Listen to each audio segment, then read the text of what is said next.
And we are live! Hello everybody and welcome to the Talladega Superspeedway for round 8 of the 2021 Integrity Racing League season.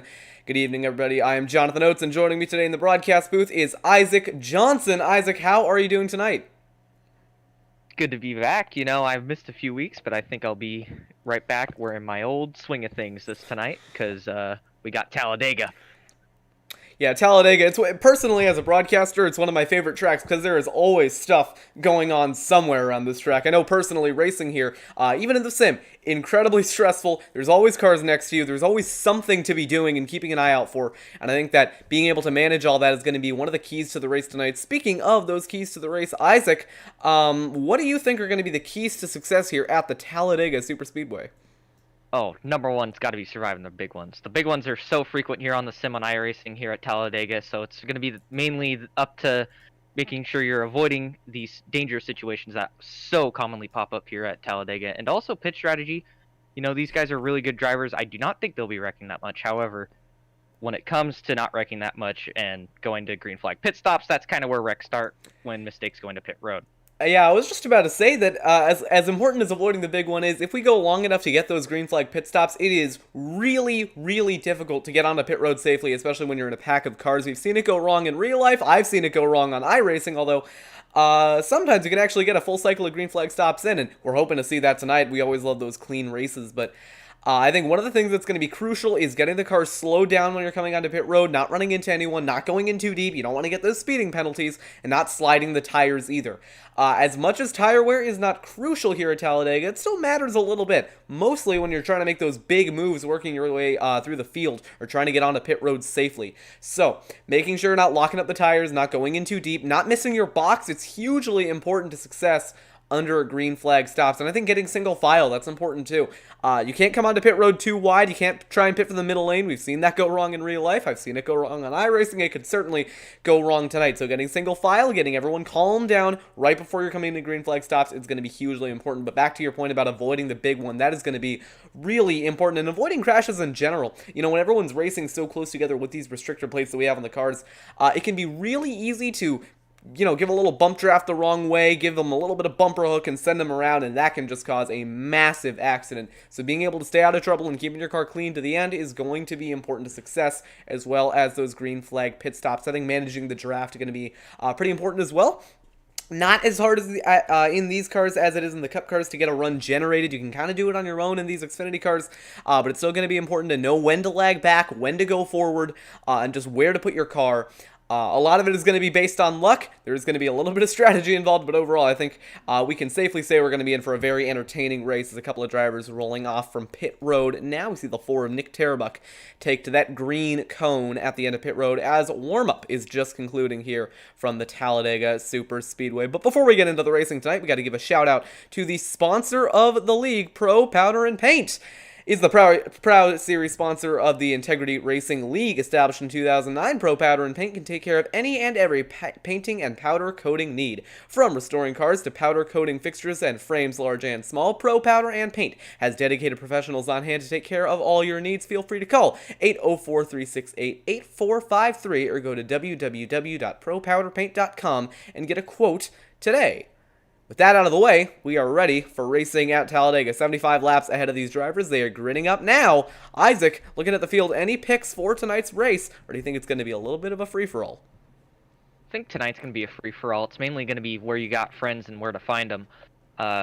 Tracks like this, we saw it at Daytona. It's kind of just a mixture of who's in the right place at the right time, who's got the right friends and where, and who's most dedicated to getting those runs, getting those pushes, and making sure you got your friends where you need them to be to try and win this race. Yeah, I think that's going to be hugely important, finding help, working together. It's not as, like I said, it's not as important in this package as it is in the Cup cars here on iRacing, but it's still really important to have people that you can work with, having people that you trust, and having people that if you try and make a move to, the outside lane or whatever, that they're going to go with you and give you that push you need to try and take over the lead of this race. So having friends is going to be really important, as you see the lights at the top of your screen indicating we are about to start the formation lap here from the Talladega Superspeedway. A lot of different winners so far this season, but there's a high chance we see a new one tonight. Pace car going to be rolling off in just a moment. Remember last week in Martinsville, we saw Tom Wetmore win both stages and eventually the race. In a 27-car field, it would be Wetmore the victor. Although I actually don't see him here tonight. I might just be missing it. Yep, there he is, the 51 Supra of Tom Wetmore lining up towards the back of the field. A lot of drivers electing not to qualify. Yeah, that was something I was about to bring up. Only 12 cars qualified. Yeah, 12 cars qualified, but it was Alec Daffin taking the pole position. Quick breakdown of the stages for tonight's race. Race is 75 laps long. Stage 1 concludes at lap 22. Stage 2 at lap 44. 4 additional sets of tires, although I don't think that's going to be crucial to winning tonight. Next week, we head to the Charlotte Motor Speedway for a bit of an early race here in the Integrity Racing League to avoid conflicts with that Memorial Day Monday. The drivers are going to be taken to the Charlotte Motor Speedway on is it next Monday night, actually? I should know this. Yes, that'll be next Monday night here on TMG for a 300-mile event. We'll be in for the long haul, May 3rd. For now, the driver's grinning up behind the pace car, getting ready for 75 laps here at the Talladega Superspeedway. One of the shorter races of the season, but still going to be crucial to be up front at the right moment. We might see the aggression turned up a little bit early, seeing as this race is a little bit shorter. All right, Isaac, before we get into this race too deep, any final thoughts as the field rounds turns 3 and 4 behind the pace car?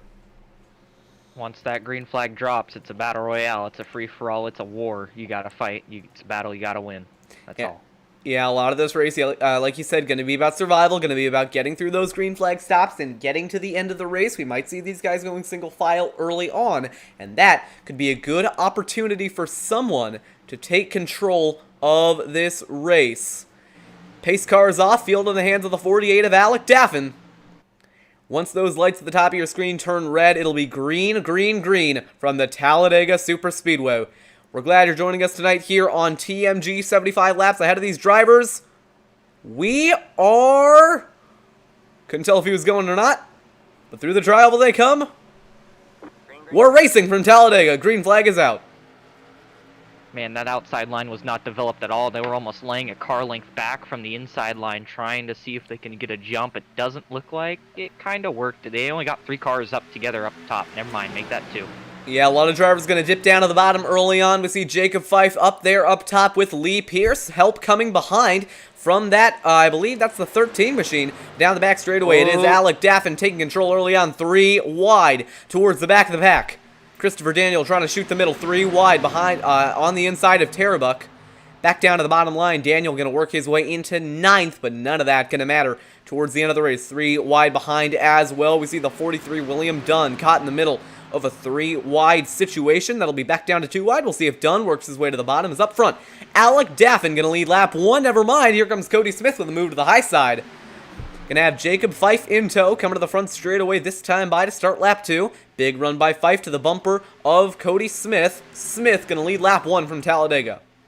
That's the 26 of Ethan Lane trying to make a charge all by himself on the high line. Gonna see if he can make that high line work, although there is kind of a negative pressure effect when you get up next to that wall and it'll hurt you in the corners. Yeah, that wall arrow just redirecting air all the way to that rear spoiler. We see one driver lagging down the back straightaway. That'll be the 94 of Alan Rowell. But down the back straightaway, Ethan Lane and that number 26 machine rolling on the high side with help from the 24 of Schetzler. 3 wide for a majority of the field, but it's 2 by 2 up front with Smith and Daffin in control. Thomas Wetmore also following them in the 51 car. Yeah, last week's winner, Wetmore, coming up top. Trying to push the 24 of Schetzler. As you see now, the 36 of Fife going up to that third lane, trying to cover off the energy. Big push coming from Ethan Lane. 3 by 3 to the line. It'll be 3 by 3 for the first 3 rows. Working, conveniently enough, lap 3 as they go towards turns 1 and 2.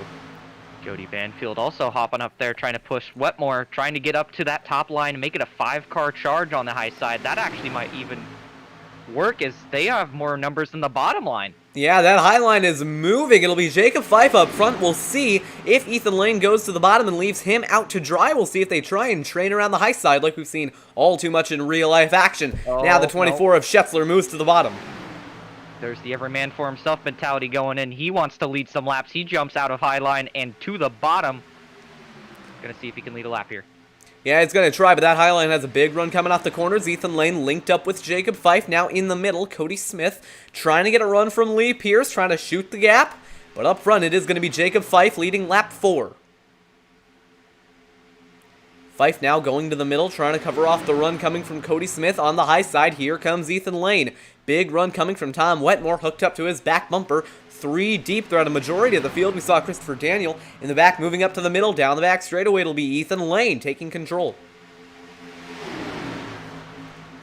Outside line just got way better runs going down the back straightaway as they head into turn 3. 3x3 still just barely. Whoa. 36 car checks up high.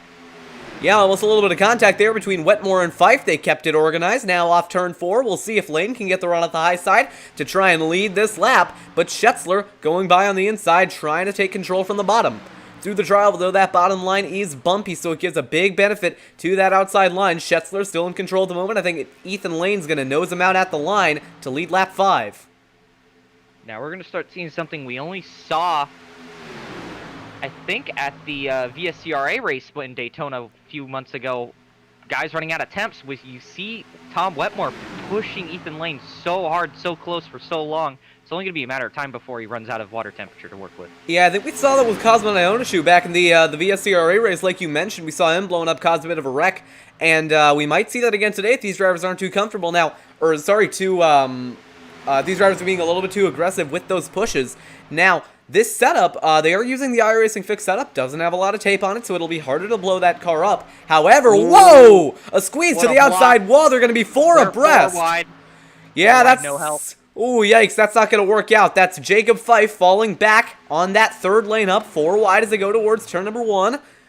It's getting very dicey here at Talladega, 4 wide. Yikes, they're making it work, a little bit of contact. Fife trying to squeeze back to that outside line. They got it sorted out and safely made it 4 wide, back down to 3 wide. So good. Banfield narrowly missed scraping the wall there. Yeah, and a good job by all these drivers to keep it under them. Very impressive from what we're seeing early on. A lot of aggressive racing, but a lot of guys just lagging back, not liking what they're seeing up front. Now 2-car tandem on the high side of Wetmore and I believe, it's the 18 of Cody Smith trying to make the high line work off turn number 4. They've got Patton coming to help, one of the more aggressive drivers in the field. It is going to be Wetmore leading as they come through the tri-oval. But Ethan Lane lagging back just a little bit, and here comes Patton on the high side, 3 wide, no help. Down to turn number 1, Cody Smith going to be shuffled out to the middle. Now Patton, no help on the high side. That's going to put Tom Wetmore in control. Last week's winner is to the point.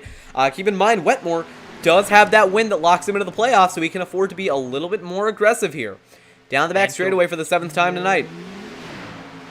We got Banfield, Smith, and I believe that is the 36 of Fife and Lane all on the high side now trying to push each other, trying to get locked to bumper, and take this lead. Yeah, a lot of drivers just trying to make that high line work. It can be a little bit risky with how close you get to the wall. I've seen it happen before, where a driver just gets a little bit too close, causes a stack up by hitting that outside wall, and then it all breaks off. As you see Ethan Lane diving from that 3rd lane up down to the bottom to cover off Tom Wetmore. Coming to lap 8 this time by, a majority of the field back to 2 wide. Lane's using that block-to-block strategy, getting the better runs, going with the faster line. It's only going to work for so long, however. Later in this race, these guys are going to start being a bit more take rather than give. You know, give an inch, take an inch. These guys are going to be starting to take an inch way more often than they give one, so... Yeah, and another big problem with those big blocks like that, I mean, you know, they work, but this track's pretty wide. There's a lot more room to go. So if one lane's blocked off, you can just go to a different one. And at the moment, I think drivers might be a little bit more reluctant to do that, might just want to ride for a little bit. But as we get later into this race, and maybe after that first round of green flag pit stops, these guys might not be so accepting of those blocks and might get a little bit more aggressive trying to switch lanes, and that could cause some chaos. If someone, thinks they're clear, but they're not actually clear. We've seen that go wrong all too many times. We see up in that high line, that 88 car, Michael Dewell and Brad Patton trying to make the 3rd lane work. Lap 9 this time by as they work their way down the back straightaway.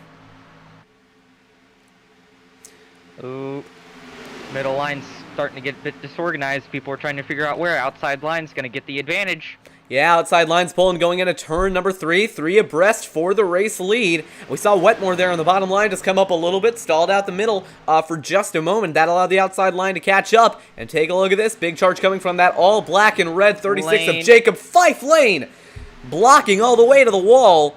Now back to Lane, the take middle. lane. Oh my god. Ethan Lane is controlling the lanes here at Talladega, but that's only going to work for so long. Jacob Fife now on the high side, going to rocket to the race lead.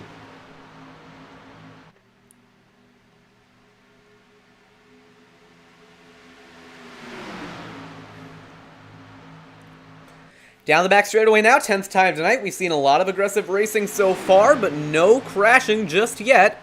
These drivers all keeping it organized. Cody Smith trying to get Lane back out front there. It's just not enough. They don't have enough cars. Yeah, that middle lane is stalling out just a little bit. You see Patton ditching the high line, going to help that middle lane. Yeah, Wetmore crowded up the track into Ethan Lane, pushed him up into that third line. Now Jacob Fife going to give the bumper to the 26, pushing him as they come down the front straightaway. Forget give an inch, take an inch. This is give an inch, take a foot.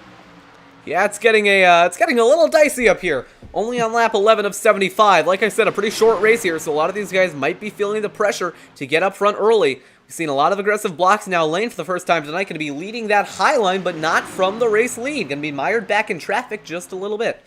Christopher Daniel and Michael DeWell now gaining up on that high line. Eric Crow quite a ways back, but might be looking at a run down towards turn number 3. It is Tom Wetmore leading the lines.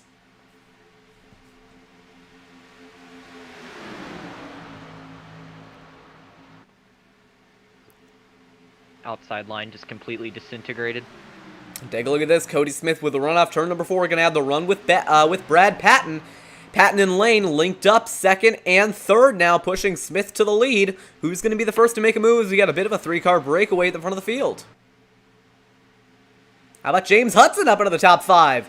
First time we've talked about him in quite a while. Don't believe he made the race at Martinsville. Or, sorry, don't believe he showed up for Martinsville, but now he is in this lead pack. 6 cars, single file at the front of the field with a 4-car breakaway up front. Now Jody Banfield leading that second line as Lane looks for a move on Patton.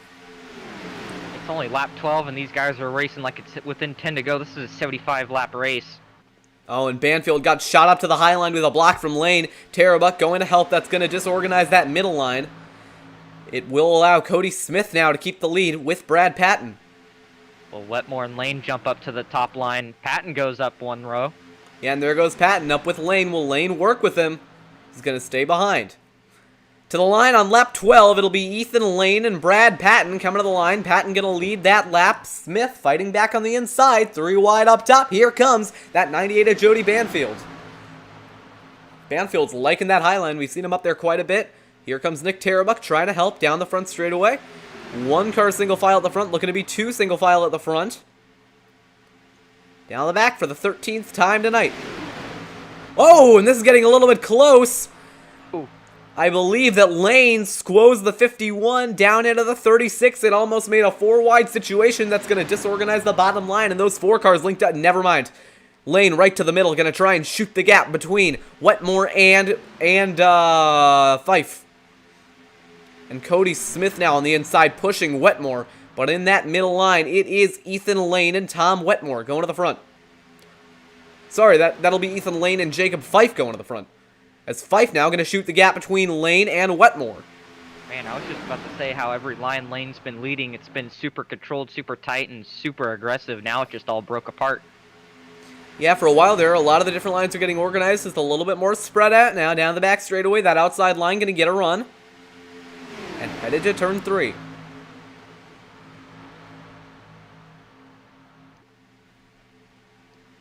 Back down to double file for a majority of the field. No one making that third lane work just yet.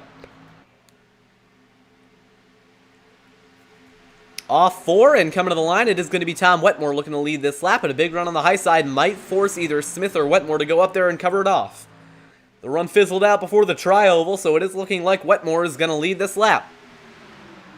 Working lap 15 to 75, coming up on 60 to go.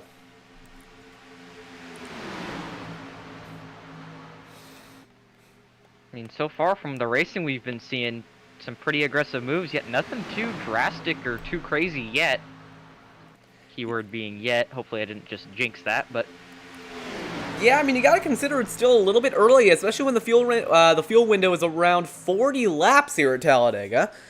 Oh, okay, there's something. That was Christopher Schetzler, who shot from the middle down to the apron. That is going to stack up the inside line just a little bit, but that outside line might not be quite organized enough to mount a charge here. Never mind, Schetzler to the outside, going to make the move. Looking to cover off Michael Duell with a run from Ethan Lane. To the line this time by, Schetzler going to lead that lap 3 wide for the lead. It's Schetzler now to the middle. Yeah, whoa! Big block from Michael Duell from the top lane all the way to the bottom. Going to leave Ethan Lane out to dry. Now that high line's going to organize up. 3 cars up top and a stack of cars on the bottom. Isaac, back to you. Yeah, Ethan Lane's going to have to make a choice here. Either lay back and try and slot in on the bottom. Never mind, he's kind of stuck now in the middle. I was going to say maybe he could try and jump up to the high side and have Patton push him, but I guess he's been resigned to his fate in the middle now.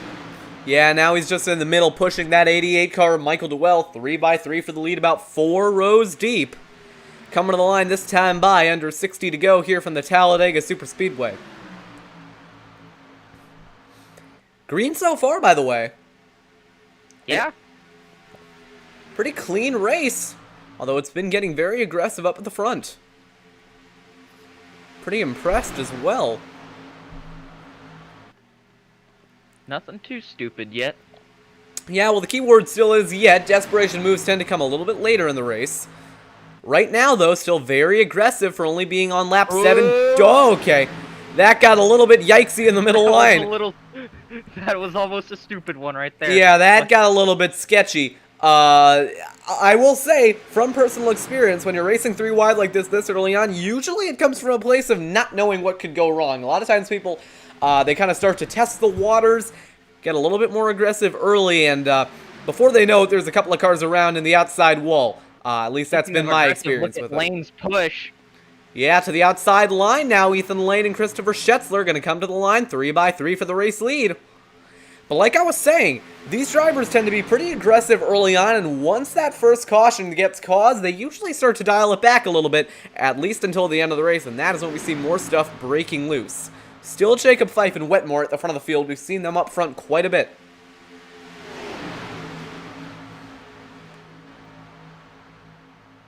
A little 2-car tandem making its way through the middle there.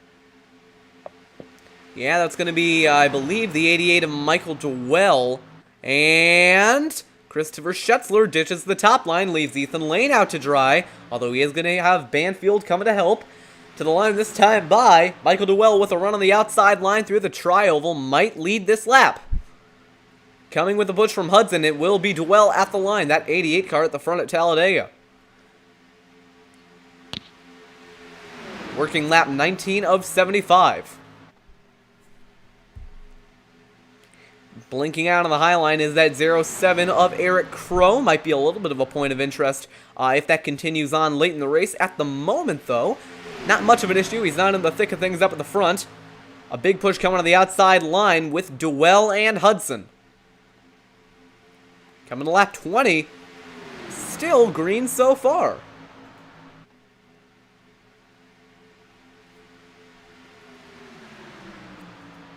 Ooh. They're starting to take some risks. Yeah, and a few more cars moving up top as well. 3x3, 2 rows deep at the front, looking to make it 3 rows deep. Christopher Schetzler from the middle to the high side, going to lead that lap. And why don't we go ahead and go on board really quick with Michael Duell, get an idea of what it looks like to be in traffic here at Talladega. It's a pretty busy site. There's cars moving everywhere. It can be hard to manage everything. But one of the most important things here is just keeping calm, not getting too aggressive, not overreacting. And Duell's doing a great job of that so far, giving a push to Jacob Fife, trying to get him out front here, coming to lap 21. Never mind that about the push. Duell looked high, maybe trying to make a move with Ethan Lane. 3x3, a few rows deep as they come into the line. This time by, they'll be coming to lap 21 of 75. About halfway through this first run, if I had to guess. Fuel run, that is. The actual fuel run could be shortened quite a bit if they decide to, well, not decide to wreck, if they so happen to wreck. Ooh, They might... Yeah, I was just about to say, it looked like they were going to go 4 wide for a minute there, so I might want to stop talking about wrecking before that actually happens. But down the back straightaway, it'll be Lane with a push from Patton on the high side. Now Dewell moving in the middle, couldn't get quite up to the top in time. That two-car tandem is working on the outside. Eric Crow's been called to pull off the track because of blinking. That'll be unfortunate for the 0-7. He might be able to get away with it if he just pulls out of the lead pack, although I'm not quite sure what the instructions from race control were. I think they are calling him the rear of the pack. Looks like he's dropping back in the high side, so that won't be much of an issue for much longer. At the front, it is Tom Wetmore leading. Now, here comes Schetzler and Smith to the outside. Smith can lead that lap. Now Schetzler leads him out to dry 3x3 for the race lead.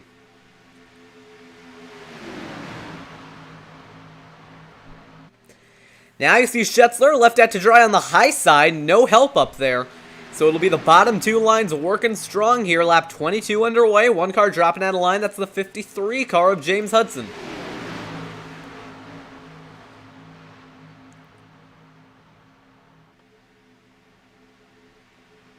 Going into turn number 3 now, here comes Jacob Fife from the middle behind the 18 to the bottom line. Gonna have a push from Wetmore, and Jacob Fife gonna take the lead here at Talladega. Very competitive race so far. A lot of lead changes as Ethan Lane goes to the high side, trying to make that move all by himself. Now he'll have Banfield to help. On board with the 98. Ethan's just having trouble finding a lot of cars. Oh, they're trying to make it 4 wide. Yeah, it got a little bit dicey there. You saw Banfield moving around a little bit side by side for the lead. But to your point, Ethan Lane, he's definitely been aggressive on his own, but he just hasn't had that help, and that's one of the things we talked about. You need a good friend to try and help you to the front of the field, and right now Ethan Lane doesn't appear to have too many friends out there. New driver to the front of the field, by the way. That is the 49 of Colton Lanes, as Jody Banfield nearly gets put in the outside wall. But off turn 4, coming to the line, coming to lap 24. Cody Smith gonna have a run in the middle from Michael Dewell. They'll be coming to the line this time by. It'll be a 3-car tandem on the outside line. At the line, it is going to be Cody Smith leading that lap.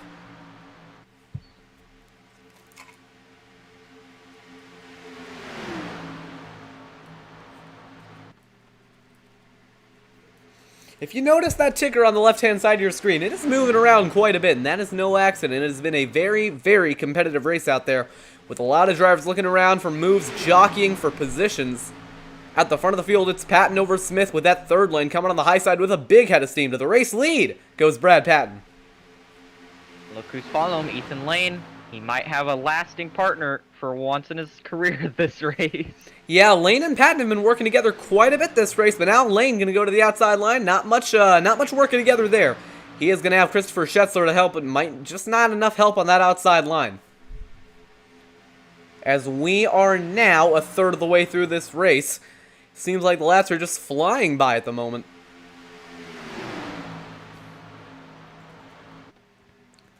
How about we look back from the bumper of the 18, Cody Smith. This should give you an idea of just how close he gets here at Talladega. Jacob Fife can get right to that rear bumper and give him a big shove down the back straightaway. Towards turn 3, the inside line moving around just a little bit, but now this front pack is really organized. 3-wide gridlock at the front of the field. Isaac, back to you. I just want to point out that this is really the only pack. Everyone else behind them is just strung out in a kind of raggedy single file line. I mean, like, they're all running the same line. It's just they're not bumper to bumper locked trying to catch this main field. I think they're counting on a wreck here. Yeah, but well, a lot of this is kind of what I expected. 4 wide. Oh, they might get one. Nope. Okay. Jody Banfield shot the gap between the 4 and the 26 and made it work, but it's not going to work for long. It's going to get strung out on the high side. But like I was saying, this is the kind of racing I expected here. You kind of have this lead pack of cars, everyone going side by side, 3 wide, trying to make those racing, trying to get really aggressive early, and the rest of the field just pretty much single file, waiting in line for something to go wrong.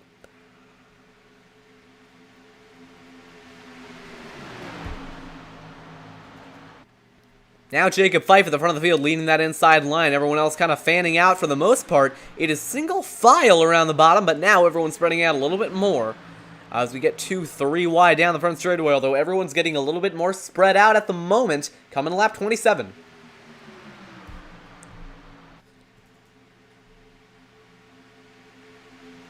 See Cody Smith there on that middle line with Michael Dewell pushing. They're going to try and get to the race lead here, but now on the high side, Nick Tarbuck working with that 24 machine down the back straightaway 3 by 3 as they work their way into turn 3 and 4.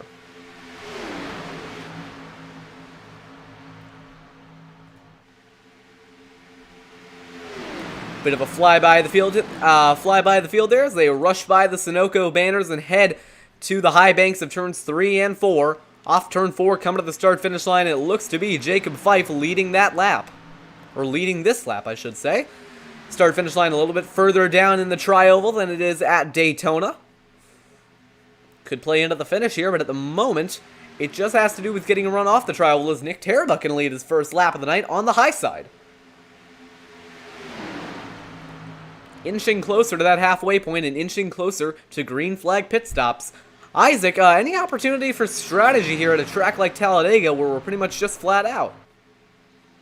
Just knowing people when you go to pit, just making friends, making little groups of cars that you know you will pit together, you'll be on the same strategy, and you'll roll out at the same time to get that draft back, get that pack back together as quickly as you possibly can and not go a lap down, just hung out to dry like some of these guys will most likely will be after this first set of pit stops. Yeah, and I think the communication on the radio is important as well. I imagine just around now, they are probably going to start talking about who's going to come in when. Actually, probably not yet. It's a little bit premature for that.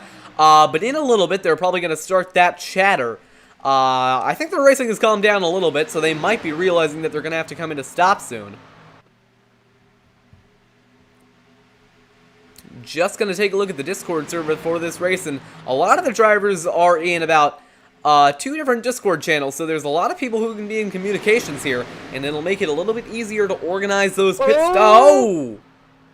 I think that was the 88 car. He just came up a little too quickly. Yeah, it can be a little bit risky going below that yellow line. I don't believe you're allowed to pass down there. Now the field is really broken up with that high line getting organized. Christopher Daniel in the 79 going to try and lead him to the leaders.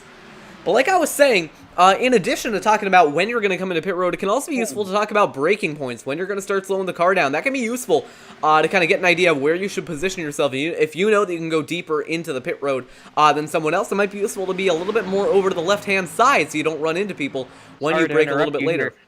Caitlin Height just had a run like no other. Looks like she was shot out of a cannon. She just picked up about 7 car lengths in about 3 or 4 spots through the tri-oval alone to catch this inside front pack. Sorry. And now she's up with the lead pack as well.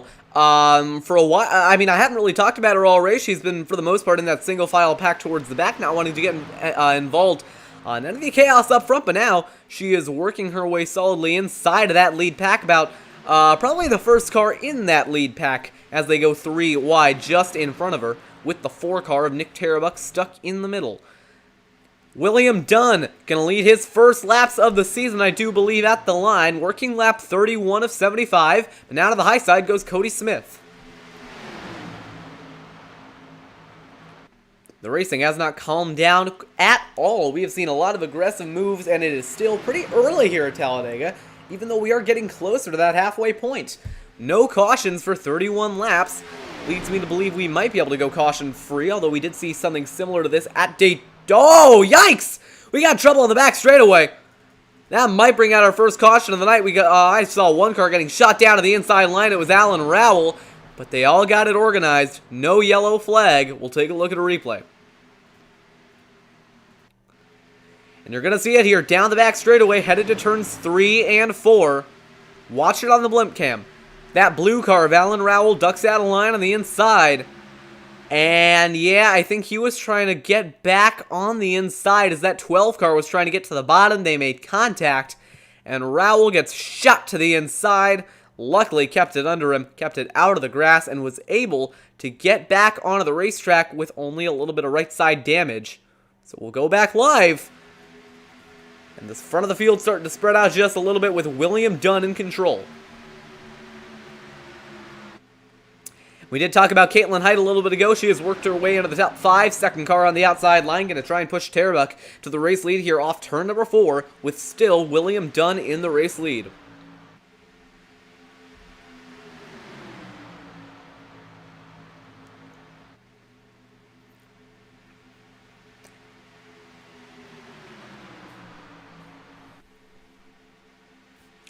Now here comes the 88. That'll be the 88 of Michael Dewell. Oh, never mind. That is actually the 24 of Christopher Schutzler, who looked to the middle line, ended up backing out of it. He's back to the inside. That two-car tandem of Height and Tarabuck is working together on the outside line. Now here comes Christopher Schutzler to the high side. 3 cars grouped up top, but for the most part, everyone's getting single file. Leads me to believe we might be getting closer to green flag pit stops. Isaac, I don't suppose you've heard anything on the radio. Nothing yet. Yeah, nothing over the radio chatter yet. But from what I've been hearing, I think they're starting to talk amongst themselves about when they should start thinking about it. Yeah, I mean, I'm guessing you want to be pitting right around lap 38, because that would get you to just about halfway. Because if anything, you want to try and go a little bit later on the fuel strategy, kind of lag back, lift a little bit, save some fuel, because that way you have enough that if this race goes into overtime, you don't have to come in again. At a track like Talladega, it's definitely not great to be right on the money with pit stops, because if this race gets extended by a lap, then you could be in trouble.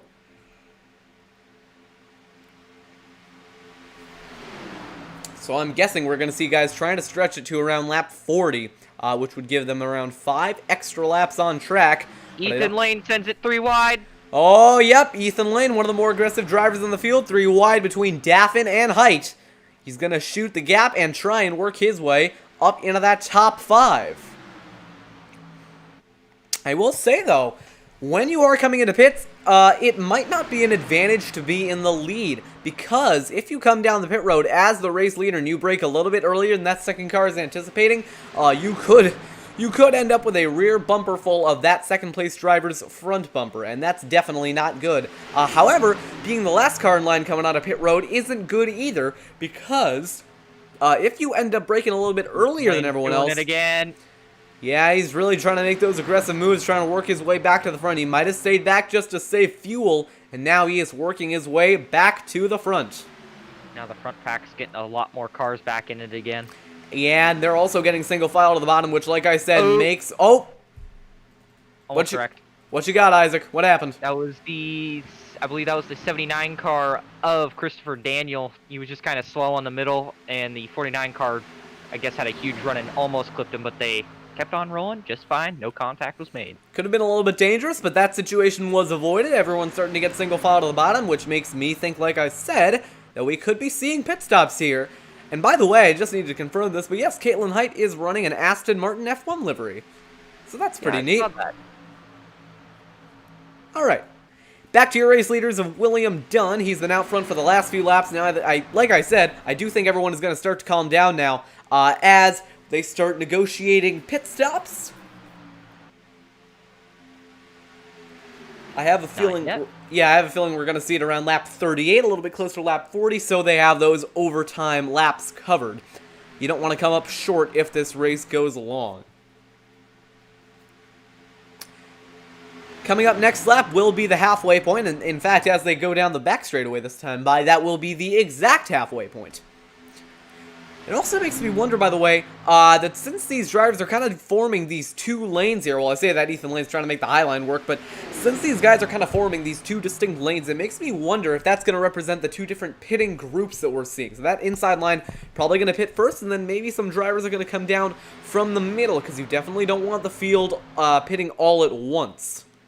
That could be disastrous. You can get a Quinn Half situation.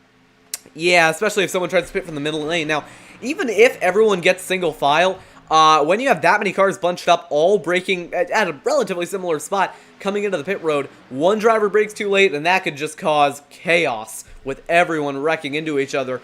Because just, one car messing up is all it takes, which is why sometimes it can actually be an advantage to not be part of that first group that pits. Because if that first group is to pit, then you're bailed out of a green flag stop. But if you're in that first group that pits, you'll either be trapped a lap down or trapped in a wreck. Now, I just heard the 36 car mutter something over the radio. I couldn't quite hear it. Well, that might be pitting this time. We'll see what he does off turn number 4. Yeah, I mean, so many cars are single file, it makes me think that these guys have to be thinking, yep, there it is. Nope, there it isn't. I thought I saw them ducking out of line to bring it into the pit lane. I was wrong halfway this time by. Eric Crow's talking about lap 40. Yeah, so we're getting to that pit window. Lap 40 is probably going to be right on the money of where you want to be because it buys you about 5 extra laps at the end of this race of overtime. But even then, if you can get it to go a little bit, if you can get the car to go a little longer than that, that could benefit you if we see more than one attempt at a green-white checkered. Of course, that all gets thrown out the window if there aren't any attempts at a green-white checkered. Another thing you got to consider, do you want to take tires on this pit stop? Now, the obvious answer is no, because ideally you don't want to lose more time than you have to in the pit lane. That could cause you to lose the draft. But, oh, a couple of guys coming in. It is starting with the 88 of Michael Dewell. Pit stop's underway here at Talladega. Maybe a little bit of contact. Now, we can't see it, but one of them may have gotten a speeding penalty. Well, we'll see it if they have to get held in their box. But a good chunk of the field coming in this time by. We'll see if anyone misses their box. Like I said, right on lap 40, it's when I thought we would see pit stops. Eric Crow's pitting in this time. But are any of them going to take tires? We'll have to see. Right side's going up for your race leader. Update on the lead pack. Lee Pierce is going in this time by, 28 car. So a lot of cars coming 18 in. cars pitting.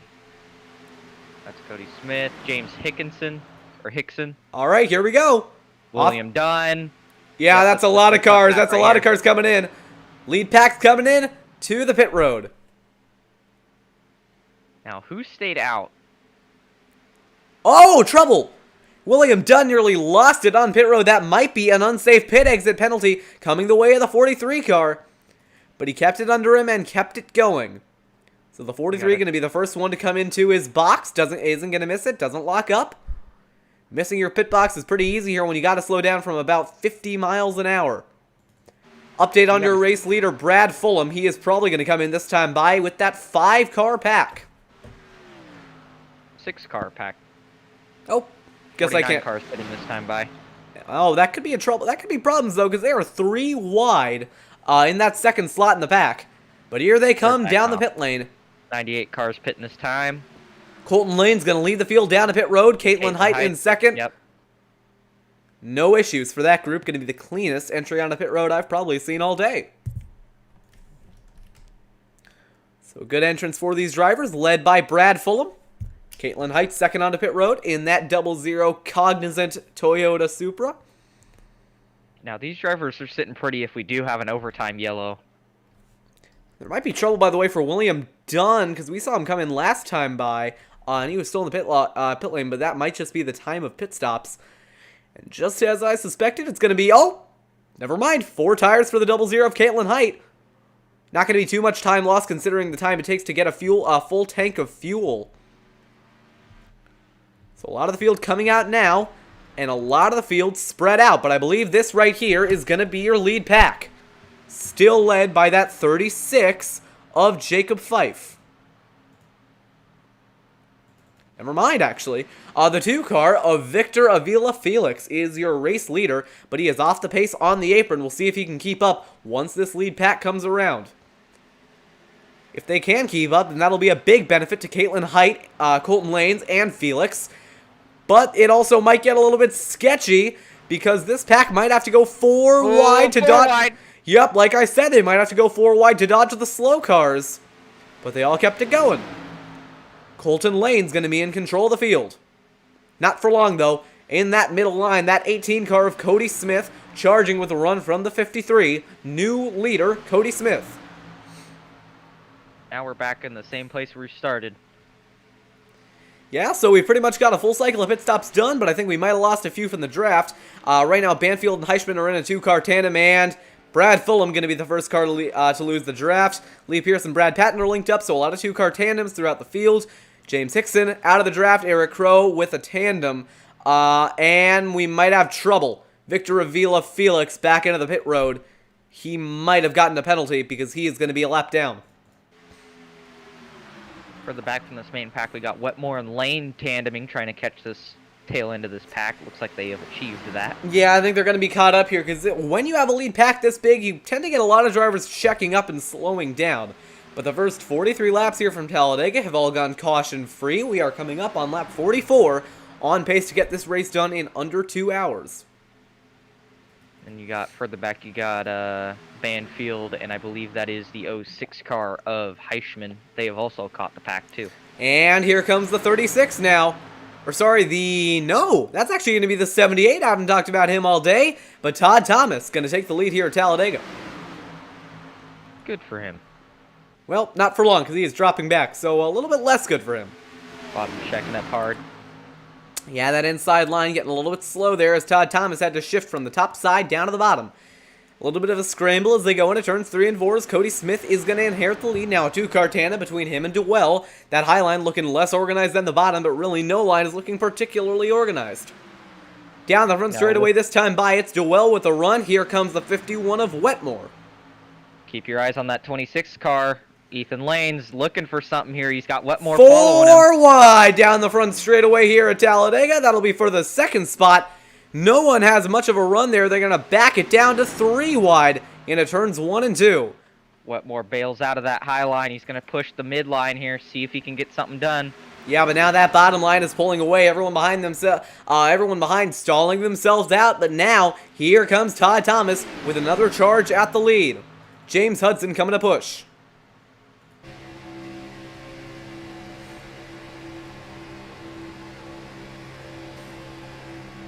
Through turns 3 and 4, that bottom line still pulling away, but watch the run this middle is going to get off turn 4. Coming to 30 laps to go.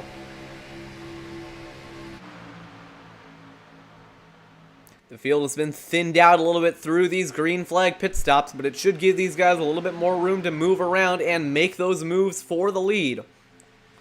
3 wide for the entire lead pack.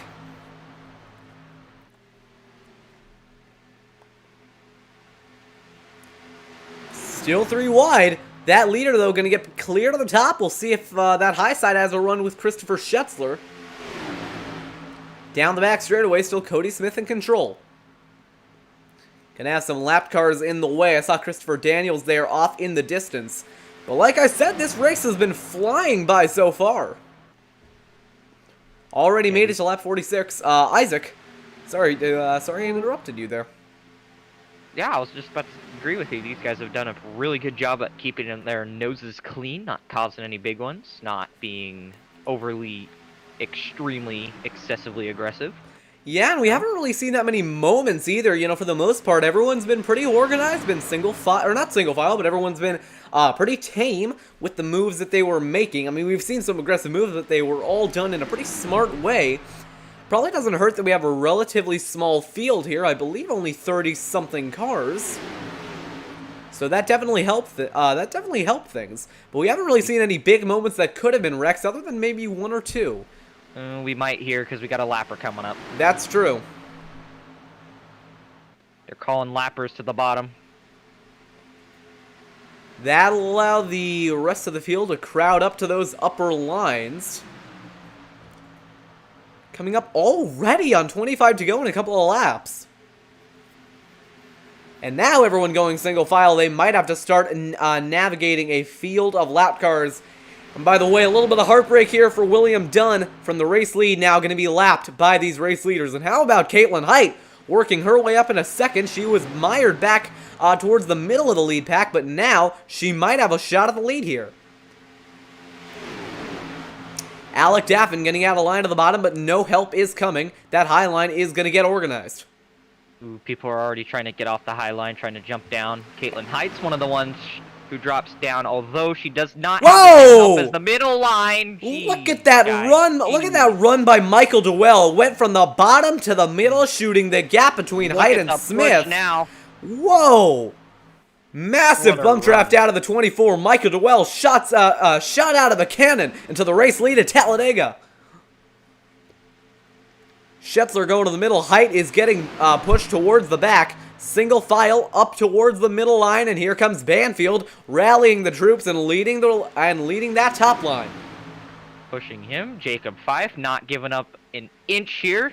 So they are going to be relegated to the bottom and middle lines as the outside line is going to be taken up by Banfield. Uh-oh. Massive block out of the 78 of Thomas. Got clear, luckily, over the 24 of Schützler, but that could have been bad. This run's going to run out of the top line. Is Banfield going to jump down and try and block? I don't think he will. Look at the run they're going to get off the corner. Jody Banfield in the race lead with a big push coming from Cody Smith.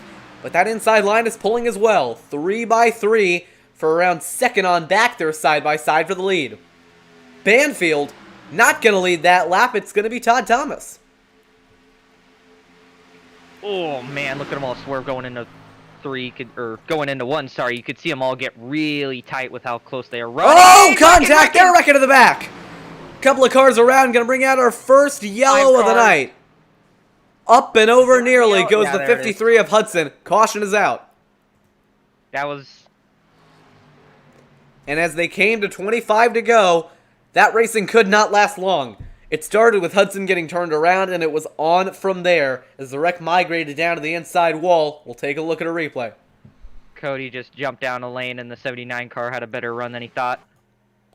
Yeah, I'm going to have to put that one on Cody Smith. Definitely wasn't clear. Not quite sure what he was doing. They're going to collect Nick Terbuck and, oh, Ethan Lane dodging that wreck maybe. We'll have to see if he made it through when he comes back into frame. Like it. Yeah, how about it? Great wreck avoidance by Ethan Lane. Oh, never mind. For a second, I thought Fulham was going to make it through that. He did not. He saw Hudson Gear got popped up into the air and into the inside wall. Tragic. Yeah, that could have been a flip right there. Luckily, I think they were going just a little bit too slow for that. We'll take a look at a different angle of Cody Smith here. We'll get a blimp cam. And you'll see it going into turns 1 and 2. We'll get a zoom in for you. And watch that 18 car of Cody Smith. Gets to the middle. I think he was going to try and slot in line here on Christopher Daniel. You're going to see right there he was already committed to move to that line. They were going to go 4 wide, but by the time he was already committed, he was definitely not clear. Contact made, they turn done, and around they go. Now, I believe your leader is Todd Thomas. How about that? We haven't really seen him. I mean, we've seen him at the front, but he was never really able to make that run stick. But at the time of caution, he was your race leader. Why don't we... By the way, we need to go on board here with Ethan Lane. Take a look at this wreck avoidance out of the 26 machine. Wait, is he our stage winner? I completely forgot about the stages, all the racing that was going on. But... Racing so good, you forget about stages entirely.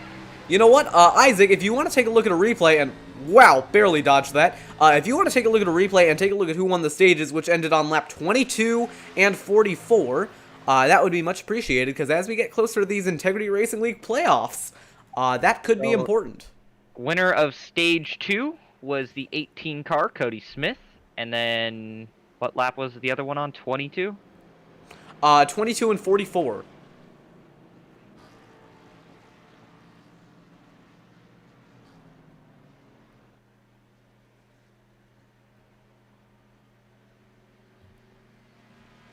That was the 36 car. That would have been Jacob Fife won stage 1. So Jacob Fife, and I believe you said Ethan Lane?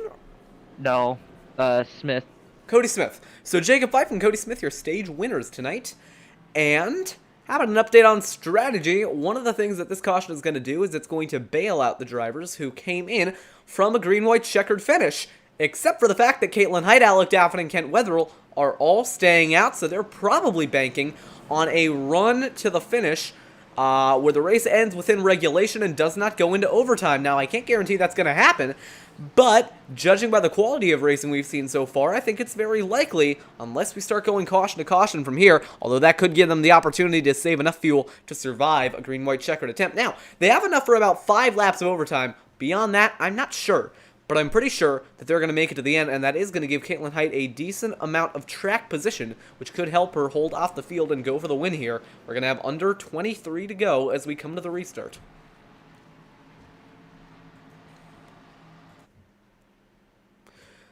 Well, I think it's been a pretty wild race so far. But what have your thoughts been in general on this race and the way it's been playing out? Well, if the first wreck is on, like, lap 50, I think this has been a really good Talladega race. Yeah, absolutely. Especially when you consider the kind of racing we've been seeing, almost 3 wide the entire time. Really, really, really skillful and risky moves being taken. And just excellent racing all around, and a little bit of pit strategy. A couple of drivers are coming in to top off. Pretty much the entire field is coming in to oh, no. Just a few, just a handful of guys coming in. But I will say that's a little bit surprising to me, because honestly, they have enough to make it to the end on fuel, and if they pitted just then, they definitely have enough to make it to the end. So I'm not quite sure what that's about. But we are going green this time by. Lights are out of the pace car. 22 to go when the field takes the green flag. And coincidentally enough, it is going to be a green car leading them back to green.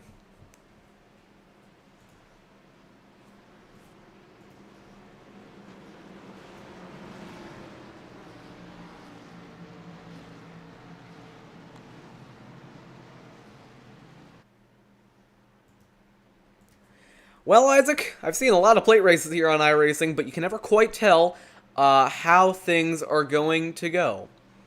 So, I know one thing. yes, You're gonna be seeing some moves that are gonna sell some T-shirts. yeah, we're gonna see some chaos here. But I was gonna ask you, do you think we're gonna go green for another maybe 10 or so laps, or do you think that we're gonna start going to caution? It's gonna turn into a bit of a slugfest here. Your thoughts on that? Yeah, the whole cautions breed cautions thing, especially with this group of drivers, I really don't think has been the whole, like, general, like, what's the word I'm looking for Attitude? here? The whole, yeah, a lot of these maybe you'll get one more and then it'll go straight to the end.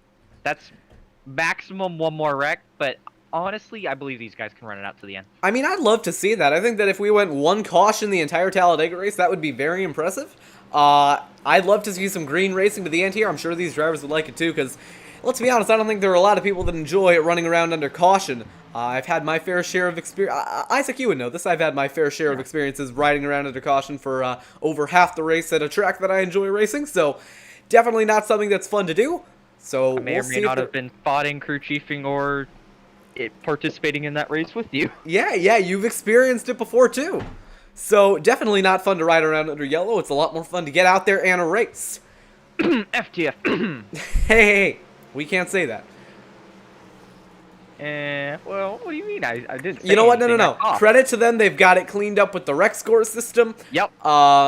They had. You know what? South Boston was the cleanest race of the season. We'll keep it going. Doing good. Coming to the green flag, it'll be Caitlin Height leading them back to green. We're back underway at Talladega. Height with an excellent jump. I think she might be trying to jump to the outside, or no, never mind. P2 slips back in line. Yeah, she's going to let Alec Daffin in. Now here comes Kent Wetherill in that M&M Supra. That is a really nice paint scheme, by the way. Really fits well in that Supra body. But 22 to go. Single file for a majority of the top 10. Couple of guys trying the outside line, but down the back straightaway, it is going to be Caitlin Height leading them away. Kent Wetherill dropping to the back.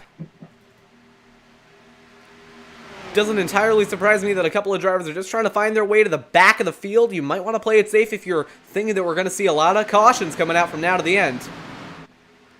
Towards turns 3 and 4, Caitlin Height in the green 00 is leading away. That outside lane, though, is organizing a run with the 78 of Todd Thomas. Down the back straightaway will be Thomas and Fife headed towards the tri-oval. Now, these two leading cars on the outside line just so happen to share the same sponsor, as well as the third car in line on that high side. Oh, contact, and Caitlin Height is around. Is she going to keep it off the wall? She does. She does.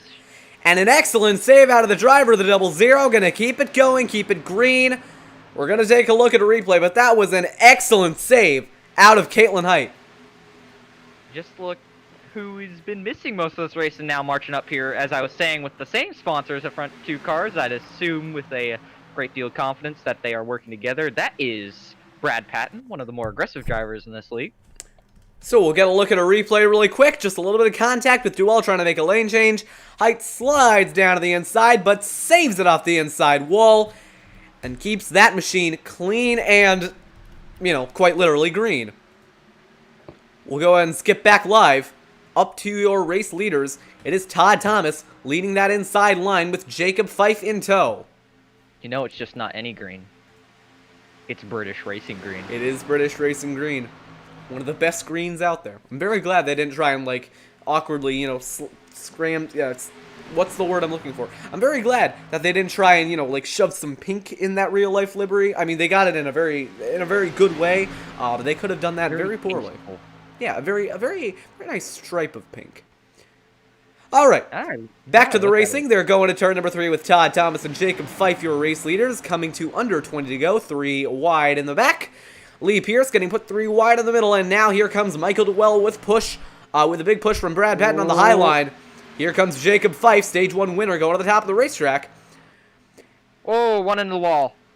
Yeah, I believe that was the 24 of Scheffler who tagged the outside wall, almost contact with Pierce and Fife. Big run from Pierce, but now he's got no help, and he will be dropping to the back. By the way, that's not going to be too detrimental to Caitlin Height's season. She did pick up a win at Atlanta. That is the one race we were not able to broadcast. So she is going to be into the playoffs because I do believe she is playoff eligible. I'll get a confirmation on that in just a moment. We got a lapper coming up holding the bottom line. And that bottom line, it can get a little bit sketchy there. He's jumping out of the apron, being a good Samaritan, a good, smart driver on a super speedway, getting out of the way. Okay, I can confirm that Caitlin Height is playoff eligible, so being taken out of a win here at Talladega not going to be detrimental to her hopes, as she did pick up a win earlier in the season at the Atlanta Motor Speedway, given that she meets the minimum amount of starts. 18. Christopher Daniel. Sorry, props to Christopher Daniel for being better than most AFIX drivers. Hey, having not ran a single Talladega official race, I'm not sure if I can validate that statement. But down the back straightaway, that outside line is going to get a run. Lee Pierce holding the bottom, but now here comes Brad Patton up top with a push from Schetzler and Fulham. Brad Fulham lost the lead draft, but with a lucky pit call and a lucky caution, has been put back on the lead lap and is fighting for the top 5.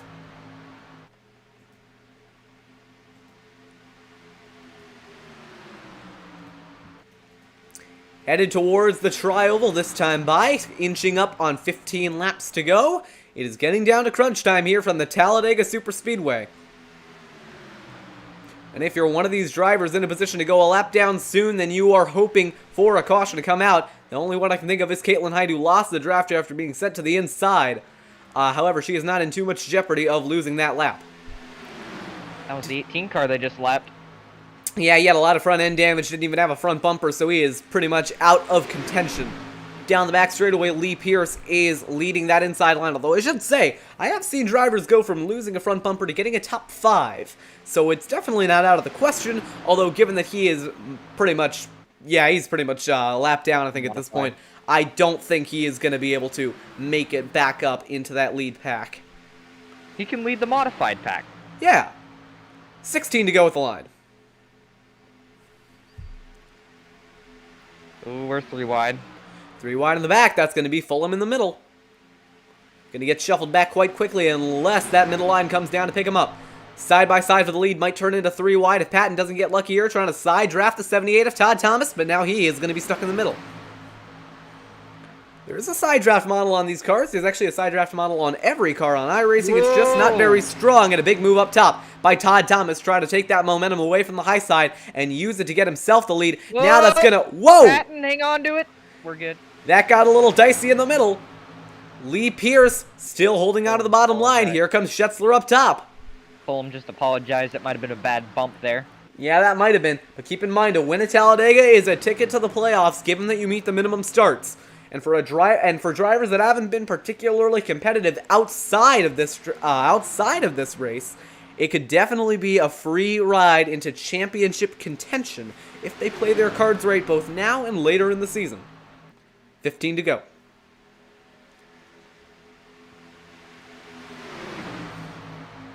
You also got to start considering when you want to make that move. That'll be the 4 car of Nick Terabug. Oh, trouble out of the wall! That's the big one. 6, 7, 8 cars in it.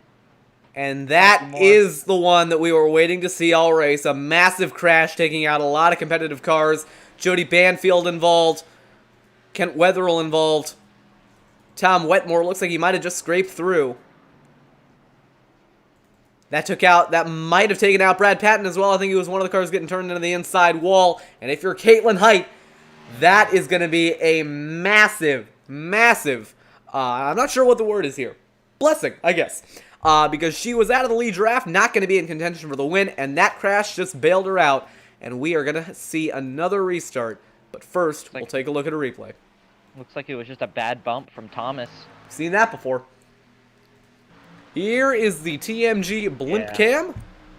Just gotten back in the fife. And you'll see it here. Todd Thomas, he's right hooks penalized. Fife into the wall, and around they go. 78 car has been penalized. And never mind, he just quit the session. So, Well, that's guess- one way to get out of a penalty. Yeah, I suppose if you can't serve a penalty if you aren't in the race. We'll get a... That is the iRacing equivalent of "You'll never take me alive." Yeah, well, we'll get a slower look at it here.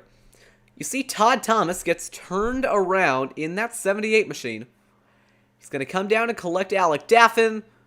Going to collect the 2 car, I believe that, actually, I think that's the, I don't know who that is. I think that's maybe the 0-1. Well, either way, that's a lot of cars involved that did not want to be involved, and a lot of competitive cars having their day ended. But watch Ethan Lane. He made it through that. Another close avoidance for Ethan Lane. That's going to be his second of the day. Might have just used up all his luck. But take a look at a replay. Okay, ATVO likes to switch cars on me for some reason. But let's go ahead and find Ethan Lane. Take a look at this. Into the wall they go. He's going to back out of the throttle, dives to the inside, barely avoids Wetmore, shoots the gap, and makes it out alive. He will be in contention for this race win. Lane has just been the man to beat when it comes to missing wrecks. If it's a spotter, his spotter needs a pay raise ×3 or something, because man, is he good at avoiding these big ones. Yeah, well, Ethan Lane is he's been able to pick the right lanes quite often here tonight. But you can only use up so much luck here at Talladega. After a while, it just seems like you've gotten lucky so many times, and it just kind of runs out, and it's all downhill from there. I really hope we don't start making Lane pun jokes again. We absolutely are going to start making Lane pun jokes. We're under caution. There isn't too much to talk about. Because... Which lane is he going to run in? Yeah, well, why don't we start talking about this? Because with 12 laps to go, one of the most important things to do at a superspeedway is put yourself in a position to win. Because as much as you can't win a superspeedway race on skill alone, you can definitely help by putting your car in a good position coming to the end of these things. And I think that the spot where you ideally want to be is in second with a massive run off turn 4 on the last lap. But, depending on how the end of this race plays out, that could change from driver to driver. So, Isaac, let's go ahead and say that you're in this position. Where would you want to be on the last lap to maximize your chances of winning? Wherever the stupid people are not. Well, in a league like this, you don't really have any of those. So, in that case, where would you want to be on the last lap? Wherever the not-so-smart people are at. Well... You know what? Wherever I think the that's wreck fair. won't be is where you want to be. Yeah, I mean, it's very possible to come from as far back as 17th on the last lap to win. It's possible. Because iRacing plate races are kind of notorious for having a massive crash on the last lap that's usually in the trial. If you play your cards right, you're going to get through there and get a bunch of free spots. If you play your cards wrong, you're going to be in the outside wall. So... really, only time will tell. You can put yourself in a spot that you think is good and end up having your race ended by something out of your control, or put yourself in a spot that you think is bad and end up coming away with a win and a spot in the playoffs. Lights are out on the pace car. We're going to have 11 laps to go next time by. Or, sorry, when we restart, actually, we're going to have 10 laps to go. Now, I wonder if I jump in the test drive, if I can keep up to the pack while Ghost. I don't... I won't make the draft. Yeah, because you're not going to have any draft. Correction, we're going to have 11 laps to go. This ticker likes to update a little bit early. But it is crunch time here in Talladega. If you're going to make a move, you got to start thinking about when you're going to make it now. No more riding back. If you want to win this race, you're going to have to start going. And do keep in mind, being in the lead on the last lap isn't entirely a bad thing if the wreck happens behind you and there are no competitive cars that can beat you.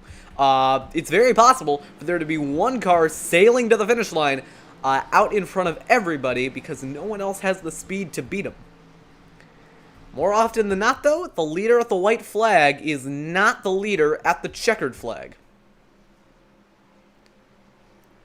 Well, we got some cars that weren't leading this thing up earlier. They were, I think, some like third, fourth, and fifth, I believe, were part of that kind of strung out inside line train during the early part of this race, and they just found themselves in a really good spot here. And what about the 12 of, I don't even know what his first name is. Give me a second. James Hickson. I mean, we haven't talked about him, let alone all race, all season pretty much. And now here, let me try that one again. Here he is with a shot to win at Talladega, one of the bigger stages to win a NASCAR race on. Or I guess, in this case, an Integrity Racing League race. But do keep him... Yes. Ethan Lane is also present. Ethan Lane is here. He's going to be a contender for the win, but I think he might have used up all his luck too early. I mean, you can't really control when you use up that luck, but I don't know. During a super speedway race, you have 3 thanks for not killing me moments. And he's used up 2.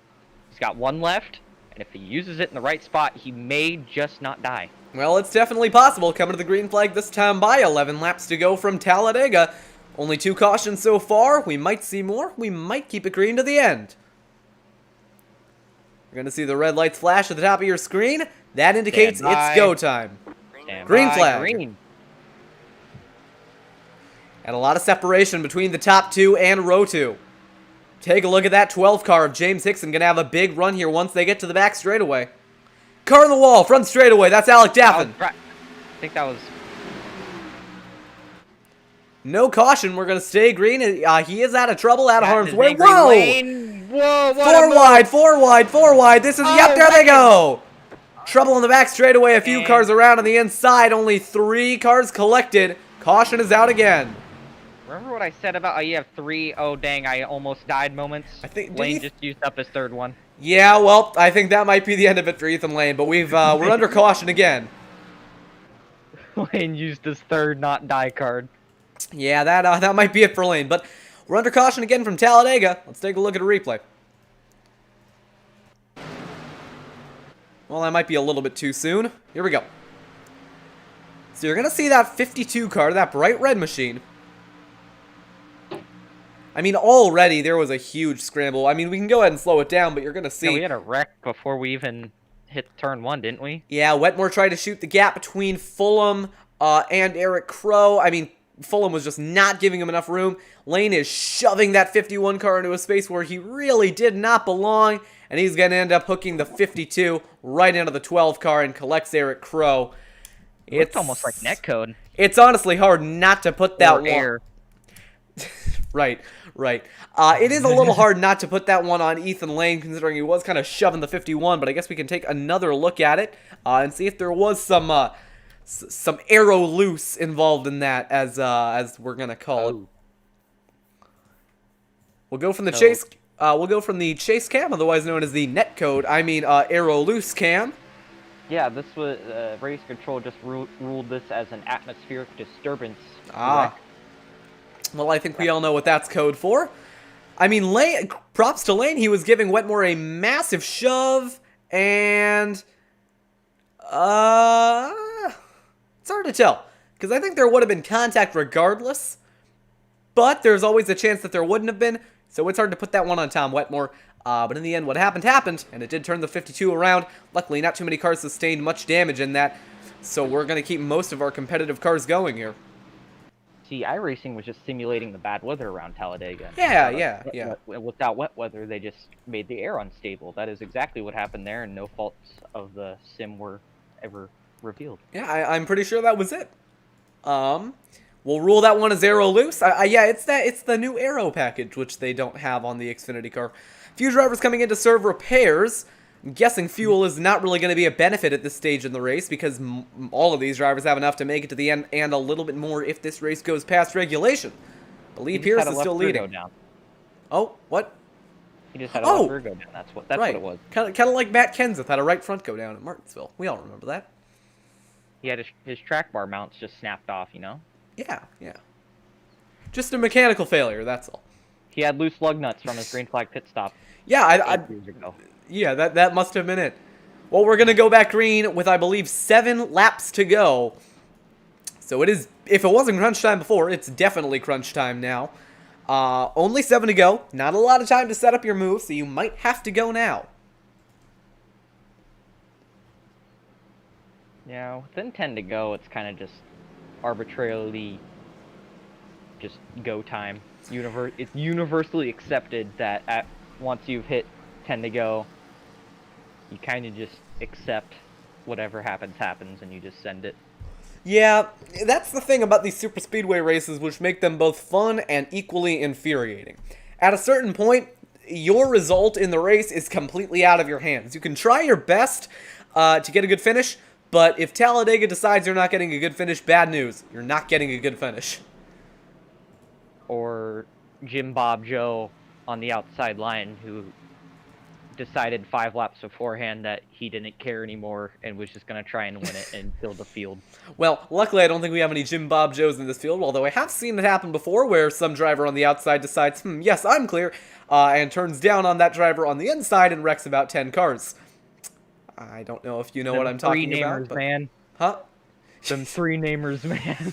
Well, you know what? We don't have a 3-namer in the field. You know, I might take that back. Victor Avila Felix. Oh, I see. Well, okay. Victor's good. He's a good driver. So yeah. That's... Like I said, there's no one in this league that we're looking at. We're like, oh, I don't know about that. I think that at this point, any accidents that happen, you're gonna have to chalk them up to just that's Talladega. You got to be aggressive. You got to go for it. Because really, if you don't go for it, then you're gonna regret it. You know, if you decide to try and lay back and just try and play it safe, if you then don't end up getting a good finish, I mean that. You know, at that point, you might end up regretting it after the fact. So a lot of times, you just got to go out there, do what you can to win. And if it doesn't work out, then just blame it on Talladega.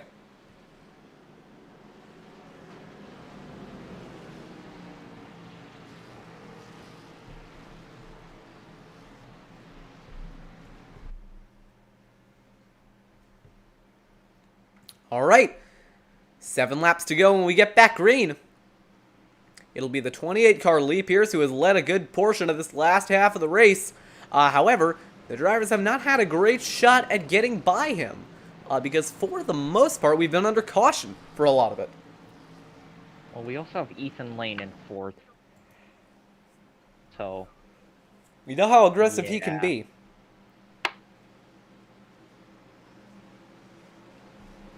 However, we do have Michael Dwell.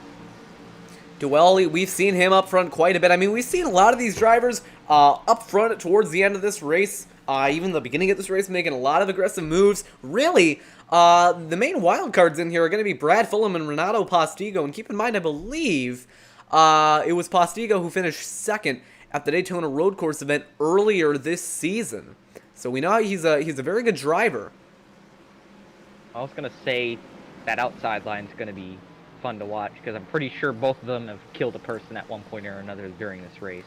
Yeah, that's. I mean, we know how aggressive. It's not a jab. It's just.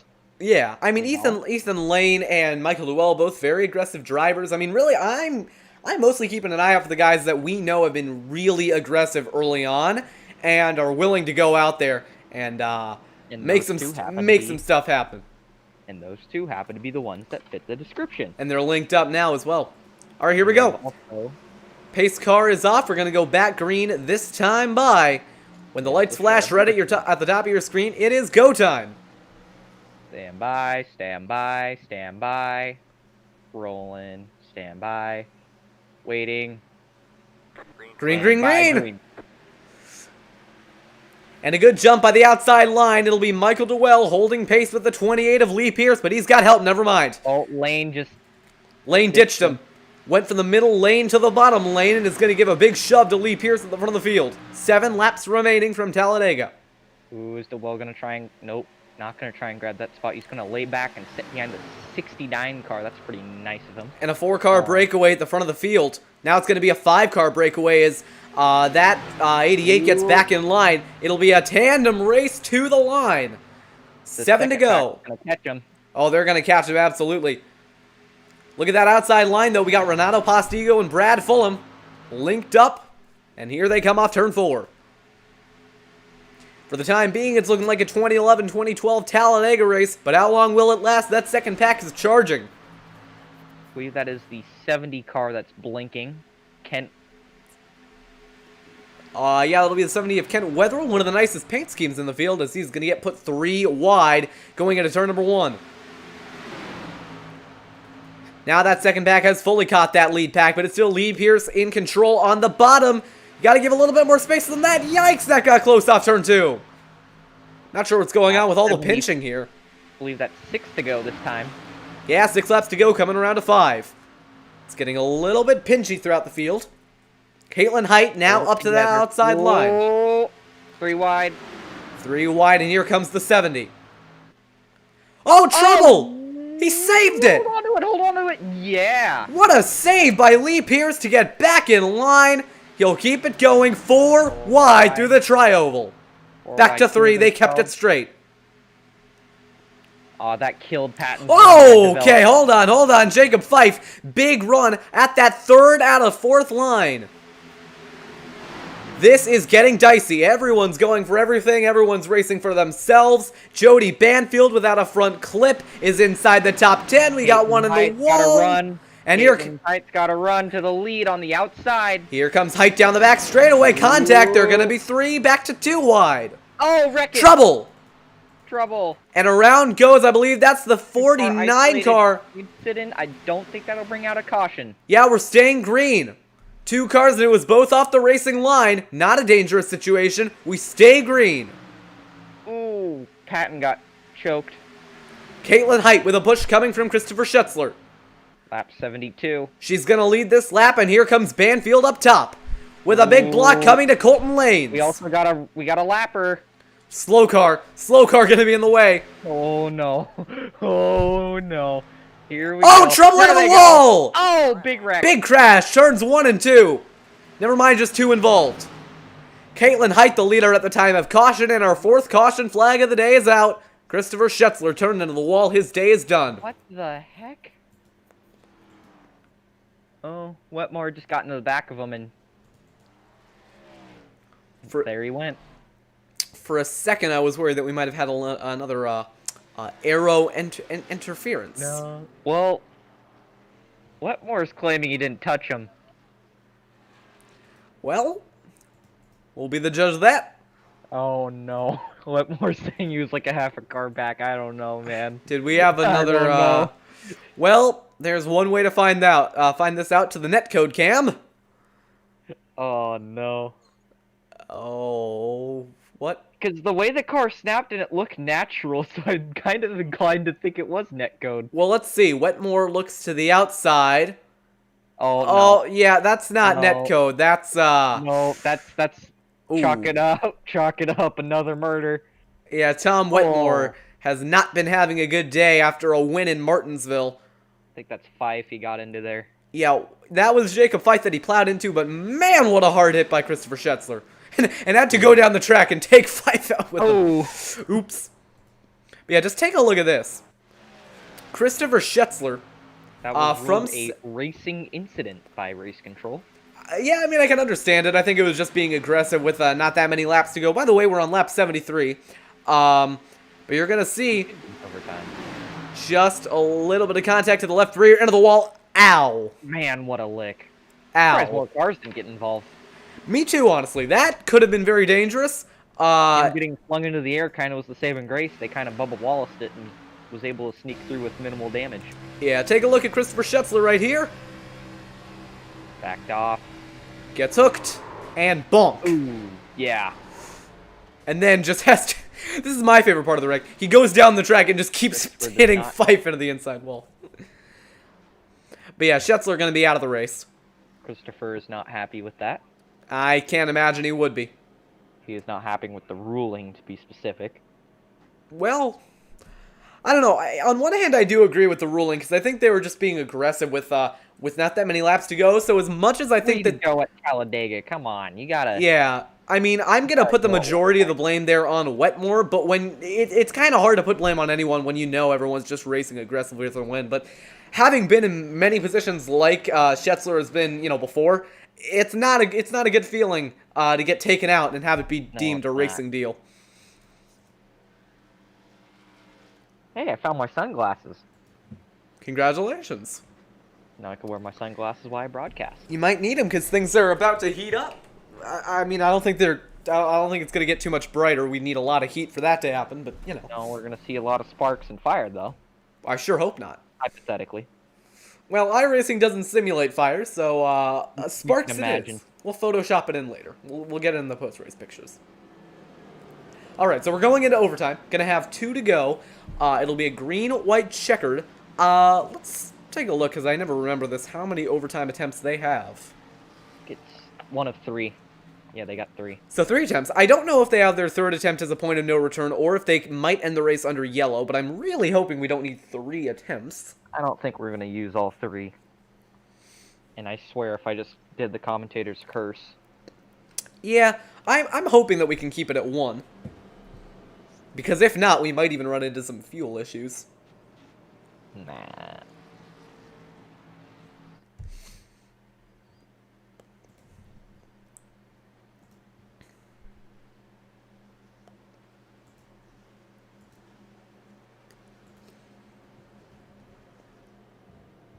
Well, here we go. Lights are going to be out this time by Caitlin Height going for his 2nd win of the season, Wetmore going for his 2nd win of the season, Ethan Lane going for his 2nd win of the season, and Michael Dowell going for his 1st. So the top 3 all with nothing to lose, as they're already locked into the playoffs given we don't get more than 12 winners.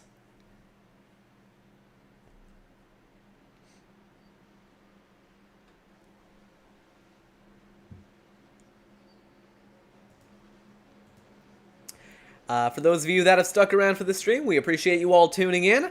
We're coming to the end here of the 75-lapper at the Talladega Superspeedway, which has been extended past regulation. This will be overtime attempt 1 of 3, with Caitlin Height in control. And by the way, being the leader on an overtime restart, it's not always the worst thing, because it gives you full control of the lanes, and it means that the wreck is almost guaranteed to happen behind you, given that you aren't the wreck. Then again, it is very possible to be the wreck. Well, Isaac, with 2 to go, who you got? I'm just going to still stick with my guns here. Ethan Lane's going to be the one.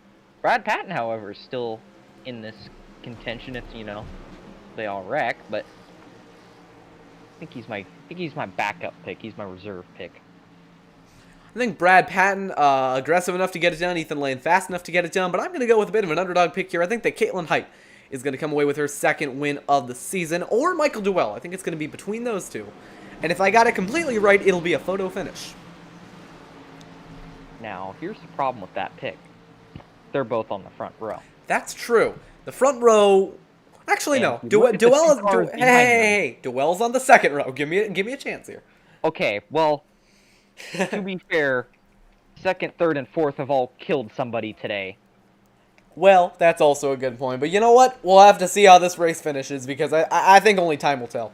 I know I've said it enough, but races at Talladega are determined about 30% by luck, or sorry, about 30% by skill, the other 70% by luck.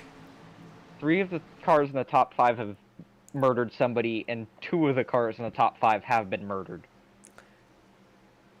Oh, well, I guess if we're counting Caitlin Height getting sent to the inside, well, yes, that would be the 2nd. And of course, Jody Banfield doesn't have a front bumper, so a lot of damaged cars, a lot of bent-up race cars, and a lot of hungry drivers going for a win. Keep in mind, a lot of them with nothing to lose. We'll try and get it done in 1 attempt. Coming to the green flag this time by as they head into the tri-oval.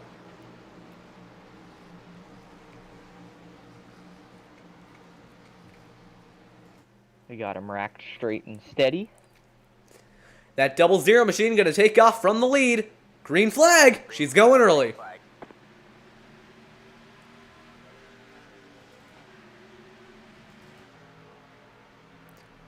They're headed down towards turn number 1 and 2. Caitlin Height in control early on. Bit of a lead, but is that too big of a lead?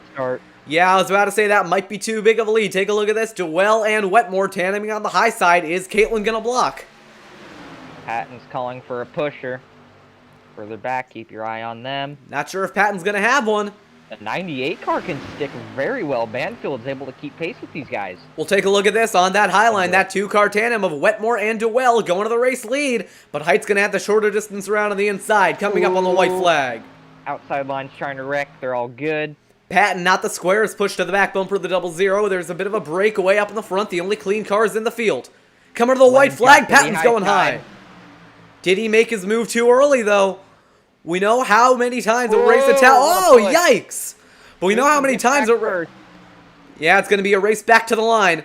First one back around is going to be the winner, and we know how many times races at Talladega have been determined on a last lap pass. I was about to say the inside line died, and then it became the strongest line. And the only pusher now to the 00 is the 98 of Jody Banfield. He's slow, off the pace, down the back straightaway. Height squeezing high. What a contact! They're wrecking in the back. Banfield's going to the inside. Whoa! What a back up the track. That's going to be big. But they're going to race it back. There's trouble. Height's involved. It'll be a 2-car sprint to the finish. Tom Wetmore and Ethan Lane racing back. Heischman isn't on the lead lap. Oh, well, Ethan Lane is going to cruise to the victory here at Talladega. Oh, wait, never mind. He is on the lead lap. What? Why is he not scoring? Ethan Lane wins it. I don't know why, but for some reason, Jay Heischman was only showing on my timing and scoring at the last second. But it is Ethan Lane coming away with the victory. I apologize for that awful call to the finish. I did not notice that Heischman was on the lead lap because, quite frankly, he just didn't show up on my timing and scoring until the last second. But it is Ethan Lane taking his second win of the season in a photo finish with Jay Heischman. We can chalk a couple up to the flip counter. Holy cow, Patton went for a ride. But yeah, I'm really sorry that I didn't notice that, but literally, Jay Heischman didn't even show up until they were already out of the tri-oval. So that's a little embarrassing. But we'll take a look at a replay of what happened in 3 and 4, because quite honestly, I have no idea. Banfield saved that. Holy mackerel. Let's go ahead and zoom it in. And that... Ooh, there is tempers flaring. Well, you can give us the update on the radio while I take a look at this replay. Here it is. Going into 3 and 4, you see Banfield gets sent to the inside by Heischman. Heischman just kind of came down on him, just didn't even care. And... Turned left on him. Okay, that's a little interesting, because it looks like Dwell just... Yeah, he just basically slammed that 51 of Wetmore onto the apron. Man, what has been the deal with that today? And people just turning left and I'm honestly not sure. People have not been leaving a lot of space, but you're going to see... That's like the 6th time that's happened tonight. Yeah, but you'll see the 88 of Dwell goes up into the wall, gets down into Caitlin Height, and that allows Ethan Lane to go out with the lead. But you'll see right here, Jay Heischman got a mega run to the bumper, was shoving him down the front straightaway, moved to the outside, but Lane just... kind of did him dirty here. Yeah, but he just didn't have the run. Actually, he did have the run, but Ethan Lane decided to Ryan Blaney and pushed him up the track. And at the line, it was Ethan Lane coming away with the victory. So obviously, that wasn't the cleanest run to the finish.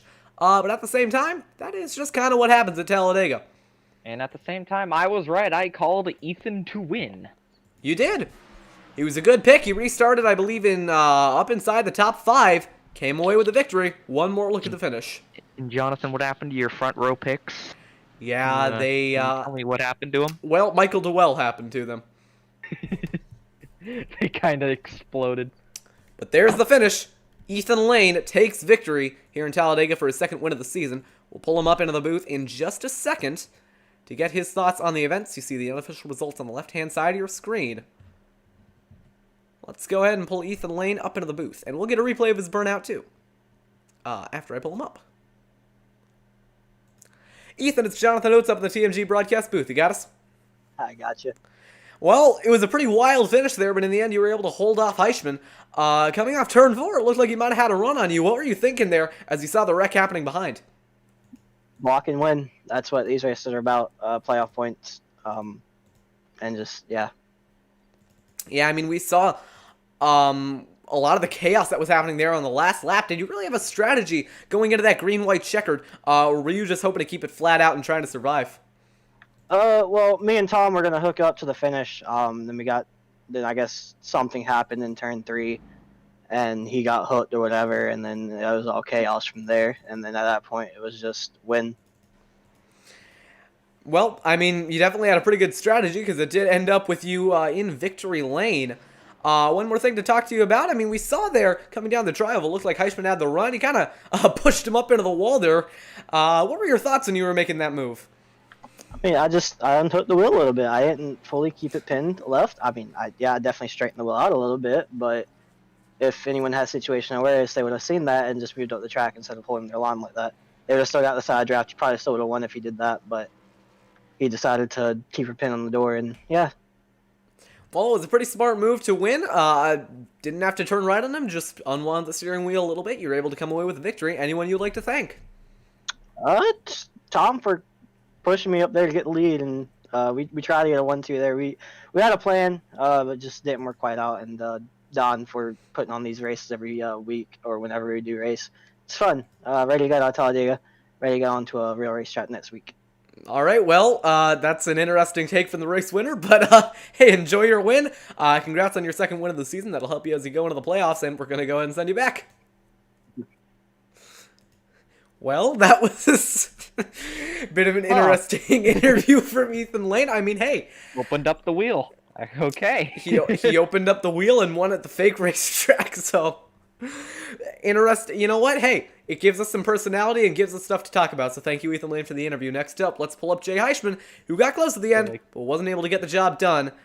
I have a feeling this is going to be a colorful one. We'll see. Jay, it's Jonathan Oates up in the TMG broadcast booth. You got us? I do. Well, you almost had it there at the end. You had the run off turn 4. What were you thinking there as the field wrecked in front of you and you had that run coming into the tri-oval? Well, first, I want to apologize to 98 because I kind of cleaned them out making that run. I feel bad about that. And then I thought me and Nathan would just have a clean drag race to the end, and he just takes me out. So, I mean, well, from his word, terminology he used was he opened up the wheel. Yeah. Oh, he took me out. I'm the cleanest driver in this league. I've been racing for, I don't know, since 2015. And it's a crappy situation, but it is what it is. Well, I mean, sorry, go ahead. I just want to thank Don for the admin and thank Pro Powder and Paints for sponsoring the league. It was an awesome race. Good points day. Thought I was going to get the win and get into the playoffs, but that wasn't the case. Well, in any case, you did have a pretty big run coming off turn 4. Do you think that if you had been had the steering wheel unwound on you, to use his words, do you think you would have gotten the run of the line? Oh yes, I had him. It was going to be close, but I think I had him by the nose. Well, it was still a very solid performance for you. Anyone you'd like to thank for this second place finish?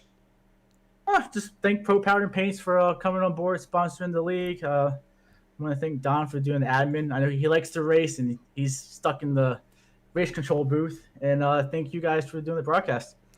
Well, no problem. Congratulations on your second place finish. Know you would have wanted a little bit more, and have fun racing with Ethan over the next few weeks. I'm not going to take anything back on him. All right. I'm the most cleanest driver in this league, so I got nothing to worry about. Well, 10 for driver. We're going to go ahead and send you back. Congratulations. Thank you. All right. Some different perspectives, some tempers flaring. Who even got third this race? Who are we interviewing now? Well, in all the chaos for the lead, we kind of missed this. But at the line, it was James Hickson getting his third place finish.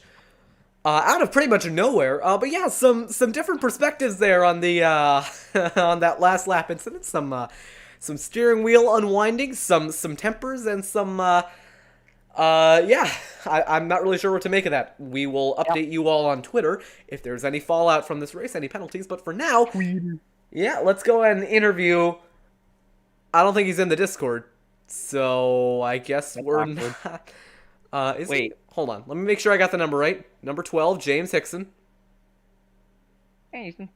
Well, he's You're not in the broadcast. Get in here, dude. Yeah, he's not in the Discord. Caitlin Height, 4th place, is not in the Discord. So, how far back do we have to go? Alan Rowell, maybe? Yep, we got Alan. We got Alan in the Discord. This will be our third interview of the night. Let's go ahead and pull him up. Alan, it's Jonathan Oates up in the TMG broadcast booth. Both 3rd and 4th were not in the Discord, so we got 5th place finisher, you, up in the booth. How's it going? Good. I had a very eventful race. We saw that. I don't know how I got 5th, but yeah. Yeah, I mean, we saw there. Didn't feel any better.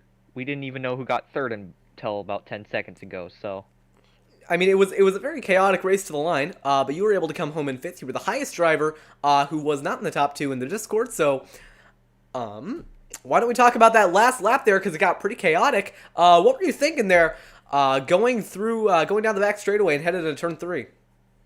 Well, I got stuck behind damaged cars, so I had to get around them, and then I was drafting with Nick, and then got enough of it. I guess I wrecked in the front, and I saw just enough of a clearing, and Nick followed me through it, and then somehow got a top 5.